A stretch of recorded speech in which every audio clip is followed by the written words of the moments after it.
करने वाले हैं, तो शुरू करते हैं। Newton has given 3 laws to describe the motion of a body, यानी कि न्यूटन ने 3 लॉ दिए थे मोशन को डिस्क्राइब करने के लिए, जिसमें सबसे पहला आता है Newton's first law of motion. तो क्या है ये? An object at rest stays at rest and an object in motion stays in motion with same speed and same direction unless acted upon by an unbalanced force। इसका मतलब क्या होता है? मतलब होता है कि कोई ऑब्जेक्ट अगर रेस्ट पे है तो वो हमेशा रेस्ट पर ही रहेगा, और कोई ऑब्जेक्ट अगर मोशन में है तो हमेशा मोशन में ही रहेगा, सेम स्पीड में और सेम डायरेक्शन में। कब तक? जब तक उस पर अनबैलेंस फोर्स नहीं लगाया जाए, यानी कि अनबैलेंस फोर्स जो है मोशन से रेस्ट में ला सकता है और रेस्ट से मोशन में ला सकता है, जैसा कि हम लोगों ने अनबैलेंस फोर्स पिछले टॉपिक में पढ़ा था। ठीक है, तो इसमें अगला टर्म आता है न्यूटन के फर्स्ट लॉ को अच्छे से जानने के लिए इनर्शिया के बारे में जानना बहुत ज़रूरी है। तो इनर्शिया क्या होता है? The tendency of a body to remain at rest और if motion to continue moving in a straight line, यानी कि किसी भी ऑब्जेक्ट का ये नेचुरल टेंडेंसी होता है कि अगर वो रेस्ट पे है तो वो रेस्ट पर ही रहेगा, और अगर वो मोशन में है तो जिस स्पीड से जिस स्ट्रेट पाथ पे वो ट्रैवल कर रहा है, उस स्ट्रेट पाथ पे वो कंटिन्यूअसली सेम स्पीड से ट्रैवल करता ही रहेगा, रुकेगा ही नहीं। ठीक है, अगला टॉपिक आता है गैलीलियोज एक्सपेरिमेंट ऑन मोशन, यानी कि जो गैलीलियो थे एक साइंटिस्ट, उन्होंने कुछ मोशन के ऊपर एक्सपेरिमेंट किए और नई थ्योरीज दिए, जो कि ऐसे है कि Galileo concluded that an object moving on a fractionless horizontal plane must neither have acceleration nor retardation, that is it should move with constant velocity. इसका मतलब हुआ कि अगर कोई ऑब्जेक्ट किसी फ्रैक्शनलेस हॉरिजेंटल पाथ पे मूव कर रहा है तो उसका जो स्पीड होगा वो ना ही इंक्रीज करेगा ना ही डिक्रीज़ करेगा, ना ही एक्सेलरेट होगा ना ही रिटार्डेशन होगा, यानी कि वो सेम स्पीड से कांस्टेंट वेलोसिटी से उसी स्ट्रेट लाइन पाथ पे चलता ही जाएगा बिना रुके। ठीक है, उन्होंने इस एक्सपेरिमेंट को कैसे प्रूव किया था? उन्होंने क्या किया, ऐसा कुछ स्ट्रक्चर दिया जिस पे उन्होंने एक बॉल को रखा। उन्होंने क्या ऑब्ज़र्व किया कि ये जो बॉल है ये यहाँ से मूव करके सेम हाइट तक जा रहा है सेम टाइम पे। फिर उन्होंने क्या किया, उस स्ट्रक्चर के एंगल को थोड़ा सा छोटा कर दिया, जिसके बाद क्या हुआ, उन्होंने जब इस बॉल को यहाँ से छोड़ा तो ये वापस से सेम हाइट पे तो गया, लेकिन यहाँ पे जो जाने में टाइम ड्यूरेशन जो था वो थोड़ा सा बढ़ गया। जिसके बाद उन्होंने क्या किया, इस एंगल को ज़ीरो कर दिया, यानी कि स्ट्रेट कर दिया। जिसके बाद अगर उन्होंने जब इस बॉल को छोड़ा तो क्या हुआ, ये बॉल मूव करता ही गया, रुका ही नहीं। इसका मतलब हुआ कि जब तक ये बॉल अपने उस हाइट को इस हाइट को नहीं पालेगा तब तक ये चलता ही जाएगा। और इसे कौन रोक सकता है? एक एक्सटर्नल फोर्स अगर लगाया जाए तो ये बॉल वापस रुक जाएगी। ठीक है, नेक्स्ट टॉपिक आता है inertia and mass. Greater the mass the greater is the inertia of body, thus a lighter body has less inertia than a heavier body, thus mass is a measure of inertia। इसका मतलब क्या हुआ कि जिस object का मास ज़्यादा है, जिस बॉडी का मास ज़्यादा है, उसका इनर्शिया भी ज़्यादा होगा, यानी कि उसको रेस्ट टू मोशन या फिर मोशन टू रेस्ट में लाने के लिए ज़्यादा फोर्स अप्लाई करना पड़ेगा। और जिस ऑब्जेक्ट का मास कम होगा, जिस बॉडी का मास कम होगा, उसका इनर्शिया भी कम होगा, और इनर्शिया कम होगा तो हम लोगों को उस पर कम फोर्स लगा करके कम फोर्स लगा करके ही उसको मोशन में ला सकते हैं। जैसे एग्जांपल के थ्रू समझते हैं, एक कार है जिसका मास है 2000 kg, वो अभी रेस्ट पे है, उसको मोशन में लाने के लिए हम लोगों को ज़्यादा फोर्स अप्लाई करना पड़ेगा ताकि उसका रेस्ट टू मोशन यानी कि इनर्शिया उसका चेंज हो जाए, रेस्ट टू वो मोशन में आ जाए। मगर वही अगर हम लोग दूसरी तरफ बात करें, अगर एक छोटी सी कार है जिसका मास है 500 ग्राम्स, उसको हम लोगों को मोशन में लाने के लिए कम फोर्स लगाना पड़ेगा in comparison to 2000 kg car का। तो उसका इनर्शिया को चेंज करने में हम लोगों को ज़्यादा डिफ़िकल्टी का फेस नहीं करना पड़ेगा। ठीक है, मास और इनर्शिया एंड मास में यही है।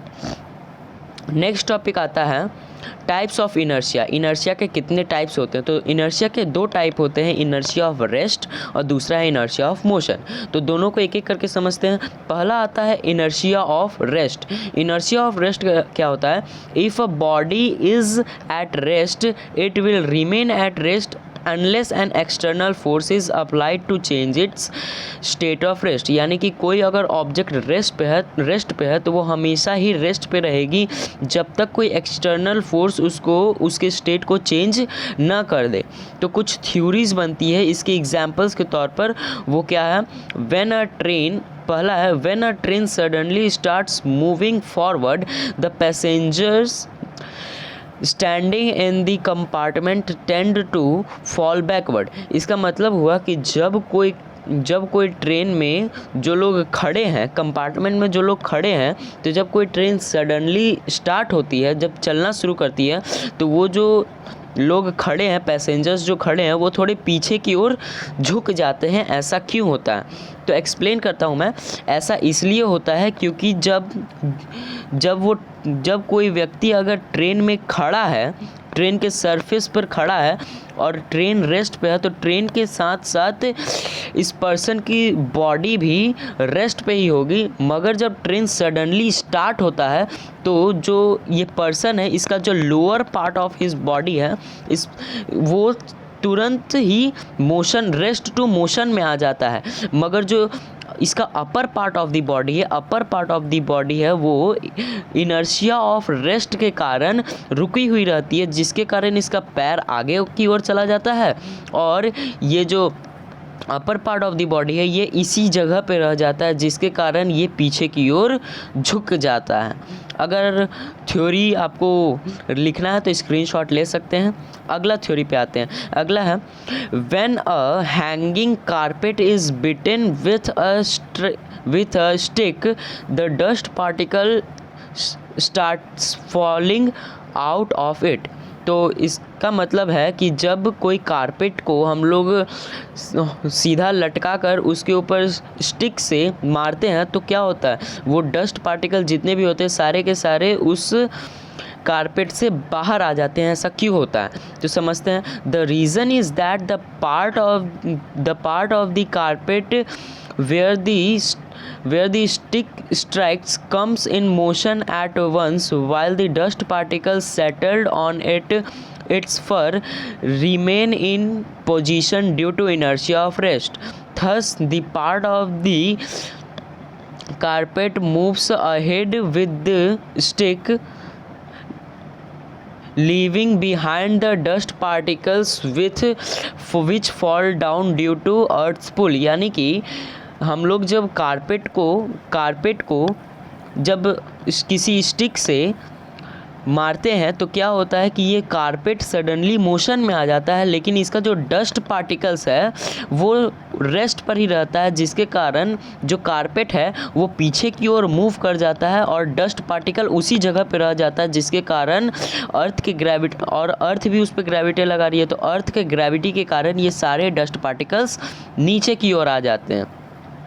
अगला है on shaking the branches of a tree the fruits fall down. ऐसा क्यों होता है कि जब हम लोग किसी ट्री के ब्रांच को या फिर स्टेम को शेक करते हैं तो जितने भी फ्रूट्स होते हैं वो नीचे की ओर गिर जाते हैं। ऐसा क्यों होता है? तो ऐसा इसलिए होता है क्योंकि जब हम लोग किसी ट्री को जब हम लोग किसी ट्री को शेक करते हैं तो ट्री जो है वो सडनली मोशन में आ जाता है, लेकिन फ्रूट जो है वो अभी भी रेस्ट पे रहता है, जिसके कारण इसकी जो डाली है ये दूसरे साइड मूव कर जाती है और फ्रूट जो है वो उसी जगह पे रह जाता है और अर्थ के ग्रेविटी के कारण नीचे की ओर गिर जाता है। इसमें भी इनर्शिया ऑफ रेस्ट है। ठीक है, अगला टॉपिक है inertia of motion. A body in a state of motion continues to be in the state of motion with the same speed in the same direction in a straight line unless an external force is applied on it to change its speed, change its state. यानी कि जो body motion में है वो continuous यानी कि हमेशा motion में ही रहेगी, सेम डायरेक्शन और सेम स्पीड में, जब तक उस पर कोई एक्सटर्नल फोर्स लगा करके उसको उसके मोशन टू रेस्ट में कन्वर्ट नहीं कर जाता। इसके कुछ एग्जांपल्स यानी कि कुछ थ्योरीज इस पर भी बनती है, जैसे कि पहला है A cyclist riding along a level road does not come to rest immediately after he stops pedaling। यानी कि कोई साइकिलिस्ट अगर साइकिल चला रहा है, वो पैडल लगाना बंद कर दिया, फिर भी वो इमीडिएटली यानी कि तुरंत ही रेस्ट पर नहीं आता। ऐसा क्यों होता है?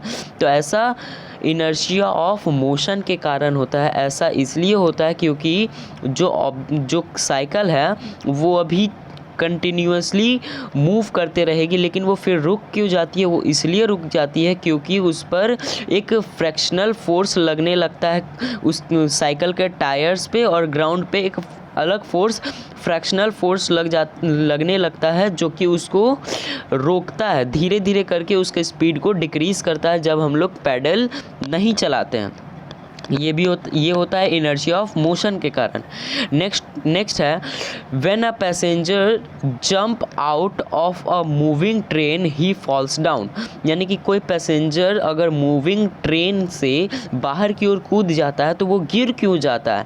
ऐसा इसलिए होता है क्योंकि ये भी इनर्शिया ऑफ मोशन के कारण होता है। ऐसा इसलिए होता है क्योंकि जब वो व्यक्ति ट्रेन के अंदर बैठा हुआ है, ट्रेन के अंदर खड़ा है, तो ट्रेन के साथ साथ उस व्यक्ति का पूरा जो बॉडी है वो मोशन में है, मगर वो जब ट्रेन के बाहर जंप करता है तो उसका जो lower part of the body है यानी कि उसका जो पैर है वो ग्राउंड को टच करते ही इमीडिएटली रेस्ट पे आ जाता है, मगर उसका जो upper part of the body है वो तो अभी तुरंत रेस्ट पे नहीं आता, जिसके कारण वो मोशन में ही रहता है। और मोशन में ही रहने